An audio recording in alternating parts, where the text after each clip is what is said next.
Video like जरूर कर लीजिए और ऐसे वीडियो लगातार फ्री में पाने के लिए चैनल को तुरंत सब्सक्राइब कर लीजिए और बेल आइकन को जरूर टैप कर लीजिए ताकि आगे भी सारे वीडियो आपको मिलते रहे। यूट्यूब में फॉलो करते हैं तो प्लीज ये वाला फ्री टेलीग्राम चैनल जरूर ज्वाइन कर लीजिएगा। सारे नोटिफिकेशन सारे अपडेट यहीं पे आते हैं, ध्यान रखिए। नमस्कार दोस्तों, स्वागत है आपका वनडे एग्जाम्स बाई ज्ञान सर के इस यूट्यूब चैनल पर। साथियों, आज की इस वीडियो में हम लोग यूपी जीके से कुछ महत्वपूर्ण तथ्यों का डिस्कशन करेंगे। इस क्लास में जितने भी फैक्ट्स हैं सभी पिछले वर्षों के पेपर में पूछे जा चुके हैं, तो ये काफ़ी इंपॉर्टेंट है। इससे आपको अनुमान लगेगा कि किस प्रकार के क्वेश्चन पेपर में पूछे जाते हैं। तो चलिए साथियों, शुरू करते हैं आज की इस इंटरेस्टिंग क्लास को। इससे पहले एक ज़रूरी सूचना है, अगर आप 2026 में यूपी एसआई का एग्ज़ाम देंगे या फिर आपने यूपी पुलिस कांस्टेबल को टारगेट किया है, इसके अलावा लेखपाल की जो परीक्षा होगी उसमें भाई 20 क्वेश्चन यूपी जीके से बनने हैं, तो काफ़ी इंपॉर्टेंट हो जाएगा यूपी जीके। इसमें एक एक फैक्ट्स को आपको सही तरीके से याद करना पड़ेगा। तो आप टीम के पेड कोर्सेज को भी ज्वाइन कर सकते हैं कंप्लीट प्रिपरेशन के लिए, जिसके लिए आप इनमें से किसी भी नंबर पर कॉल या व्हाट्सएप करके कोर्स की कंप्लीट जानकारी प्राप्त कर सकते हैं। देखिए, ये ज्ञान सर का व्हाट्सएप नंबर है, आप यहाँ से व्हाट्सएप के माध्यम से भी जानकारी ले सकते हैं। और साथियों, अगर आप चाहें तो प्ले स्टोर से ज्ञान सर एजुकेशन एप्लीकेशन भी इंस्टॉल कीजिएगा, क्योंकि एप्लीकेशन के माध्यम से अगर आप किसी भी कोर्स को ज्वाइन करते हैं तो वहाँ पर आपको प्रॉपर डिस्काउंट भी देखने के लिए मिलेगा। बस आपको कोर्स ज्वाइन करते समय कूपन कोड अप्लाई करना होगा ज्ञान सर। जैसे आप ये कूपन कोड अप्लाई करेंगे तो आपको डिस्काउंट देखने के लिए मिलेगा। चलिए अब बढ़ते हैं आगे अपने क्लास पर। देखिए, यहाँ पर ये जितने भी फैक्ट्स हैं सब वन लाइनर के फॉर्मेट में दिया गया ताकि आप चीज़ों को अच्छे से याद कर पाएँ।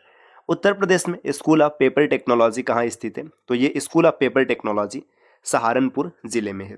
तो कितना आसान प्रश्न है, school of paper technology Saharanpur में। सहारनपुर के बारे में एक फैक्ट याद रखिएगा, सहारनपुर उत्तर प्रदेश का सबसे उत्तरी जिला है। आपने पढ़ा होगा सबसे उत्तरी, सबसे दक्षिणी, सबसे पूर्वी और सबसे पश्चिमी। जैसे सबसे पूर्वी की बात करें तो बलिया सबसे पूर्वी जिला है, सबसे पश्चिमी जिला है शामली, और सबसे उत्तरी है सहारनपुर और दक्षिणी है सोनभद्र। तो इस फैक्ट को भी आप आसानी से याद रख सकते हैं। दूसरा यहाँ पे दिया गया, केंद्रीय उपोष्ण बागवानी संस्थान कहाँ पर अवस्थित है? तो ये लखनऊ में। केंद्रीय उपोष्ण बागवानी संस्थान लखनऊ में है। लखनऊ में आपने और चीज़ें देखा, जैसे गन्ना अनुसंधान संस्थान, ये भी लखनऊ में था। इसके बाद जो विष अनुसंधान संस्थान था ये भी लखनऊ में था। औषधि का अनुसंधान संस्थान ये भी लखनऊ में है। तो आप एक एक फैक्ट्स को याद रख सकते हैं। देखिए, गन्ना अगर कभी पूछा जाए, गन्ना का अनुसंधान संस्थान कहाँ पे, विष का अनुसंधान संस्थान कहाँ पर है ना, औषधि का अनुसंधान संस्थान कहाँ पर है, तो ये सब कहाँ पर है? ये सब है लखनऊ में। आगे दिया हुआ है, सस्य वानिकी का राष्ट्रीय शोध केंद्र अवस्थित है झांसी में। तो ये पॉइंट आप सीधा सीधा याद रखिएगा। अगला दिया भारतीय दलहन अनुसंधान संस्थान, ये कानपुर में। देखिए, दलहन अगर कभी पूछ लिया जाए कि दलहन कहाँ पर है, तो दलहन अनुसंधान संस्थान कानपुर में। और चीनी का जो अनुसंधान संस्थान है ये भी कहाँ पर है? ये भी कानपुर में ही है। नेक्स्ट है, शीलाघर मृदा विज्ञान संस्थान स्थित है प्रयागराज में। शीलाघर मृदा विज्ञान संस्थान प्रयागराज में। कन्हैयालाल मानिकलाल केंद्रीय हिंदी संस्थान, ये है आगरा में। तो याद रखिएगा, कन्हैयालाल मानिकलाल तो केंद्रीय हिंदी संस्थान या केएम केंद्रीय हिंदी संस्थान, ये आगरा में स्थित है। Doctor Ambedkar institute of technology for handicapped, ये कानपुर में है। तो ये कुछ महत्वपूर्ण इंस्टीट्यूट है जो किस स्थान पर है, आपने चीज़ों को देखा। इसके बाद और देखिए, और भी कुछ प्रश्न पूछे गए। उत्तर प्रदेश में जिला पंचायत का अध्यक्ष निर्वाचित होते हैं। देखिए, जो जिला पंचायत अध्यक्ष होता है ये कैसे निर्वाचित होते हैं? जो जिला पंचायत के सदस्यों द्वारा अपनों में से एक ही। देखिए, जितने भी जिला पंचायत सदस्य होते हैं, है ना, उनमें से क्या होता है, एक जिला पंचायत का अध्यक्ष निर्वाचित होता है। सेम टू सेम ऐसे समझिए ना, जितने भी विधायक होते हैं, अब उन विधायक का एक हेड होता है जिसको मुख्यमंत्री कहते हैं। जितने भी सांसद होते हैं उन सांसद में से एक नियुक्त किया जाता है, हेड नियुक्त किया जाता है, जिसको पीएम कहते हैं। तो ठीक उसी प्रकार जितने भी जिला पंचायत सदस्य होते हैं उन्हीं जिला पंचायत सदस्य में से एक व्यक्ति को अध्यक्ष निर्वाचित किया जाता है, वही जिला पंचायत अध्यक्ष होता है। उत्तर प्रदेश में ग्राम प्रधान का निर्वाचन कैसे होता है? तो पंचायत की सीमा क्षेत्र में जो निर्वाचन सूची में सम्मिलित सभी निर्वाचकों द्वारा इसका निर्वाचन किया जाता है। तो ग्राम प्रधान का निर्वाचन बड़ा ही सिंपल से भाई, उस पंचायत क्षेत्र में जितने मतदाता होते हैं उनमें उनके द्वारा मतदान होता है और एक प्रधान चुना जाता है।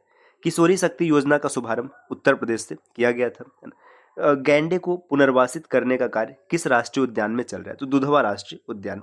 दुधवा राष्ट्रीय उद्यान उत्तर प्रदेश में है ना। इसमें गैंडे को पुनर्वासित करने का कार्यक्रम चल रहा है ना। दुधवा और चंद्रप्रभा 2 राष्ट्रीय उद्यान उत्तर प्रदेश में, ये भी याद रखिएगा।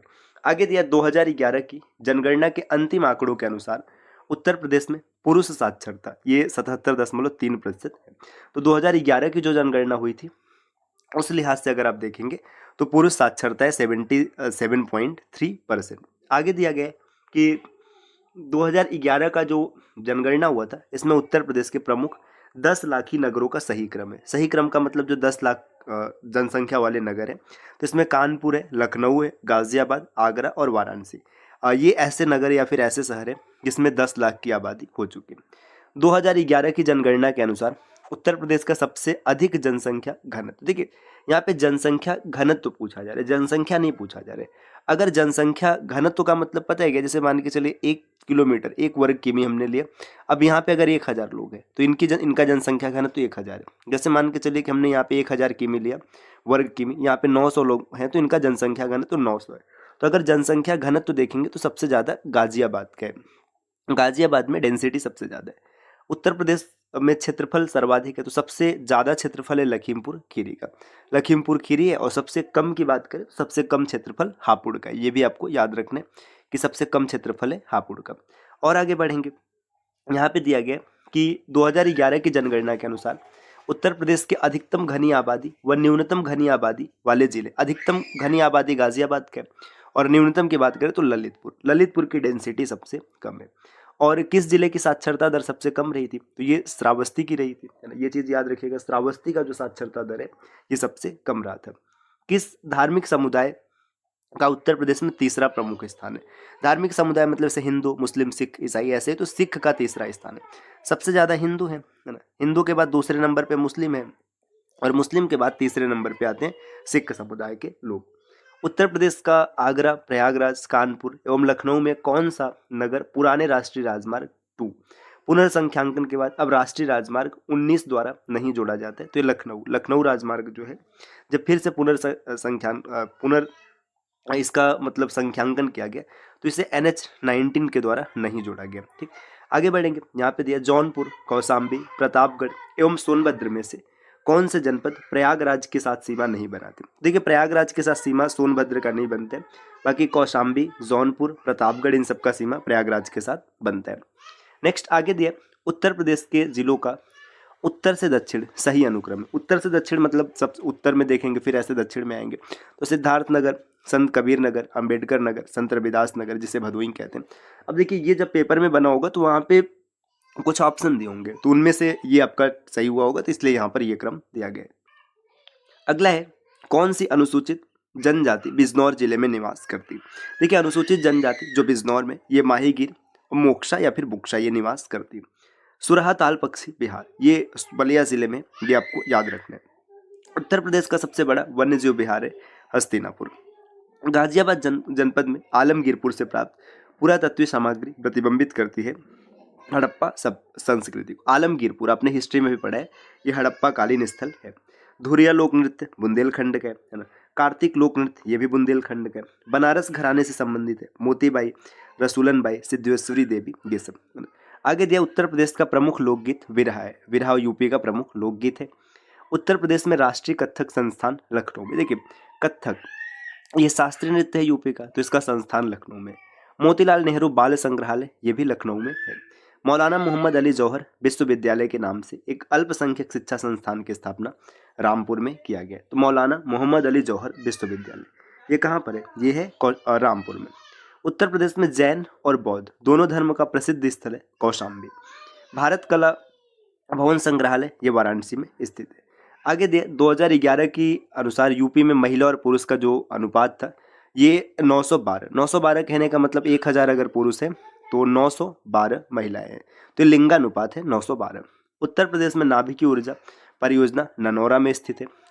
आगे दिया बेलडा समूह द्वारा एक 600 मेगावाट क्षमता के ताप विद्युत संयंत्र का निर्माण किया गया था जिसकी वर्तमान क्षमता 1200 मेगावाट है। अब यह रिलायंस पावर के स्वामित्व में ये रोजा में स्थित है।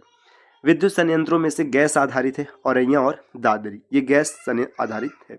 आगे दिया यूपी में पाया जाने वाला प्रमुख खनिज है लाइमस्टोन और डोलोमाइट, है ना। सीमांत कृषक किसे कहा गया? जिसके पास 1 हेक्टेयर से कम भूमि है उनको सीमांत कृषक कहते हैं।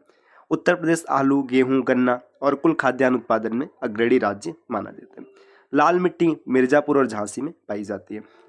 और परीक्षा बांध, ये काफ़ी इंपॉर्टेंट है, बेतवा नदी पर, काफ़ी इंपॉर्टेंट है, याद रखिएगा। उत्तर प्रदेश में पेयजल परियोजना है गोकुल बैराज परियोजना। जो सूफी संत हाजी वारिस अली शाह की मज़ार है ये देवा शरीफ बाराबंकी में, जहाँ पर प्रतिवर्ष मेला लगता है। सारनाथ वाराणसी यूपी में है। और सर्वप्रथम केंद्रीय विश्वविद्यालय घोषित किया गया था बनारस हिंदू विश्वविद्यालय को, जो कि वाराणसी में। तो साथियों ये कुछ महत्वपूर्ण वन लाइनर फैक्ट्स रहे जो कि पेपर में पूछे गए। इस प्रकार के वीडियोस को लगातार देखने के लिए आप चैनल को सब्सक्राइब कर सकते हैं। और अगर आप लेखपाल एग्जाम की कंप्लीट प्रिपरेशन करना चाहते हैं तो टीम के पेड कोर्सेज से जुड़ सकते हैं, जिसके लिए आप इनमें से किसी भी नंबर पर कॉल या व्हाट्सएप कर कोर्स की जानकारी ले सकते हैं। ये ज्ञान सर का व्हाट्सएप नंबर है, आप यहाँ से व्हाट्सएप के माध्यम से भी जुड़ सकते हैं। मिलते हैं साथियों आपसे नेक्स्ट वीडियो में, तब तक के लिए नमस्कार।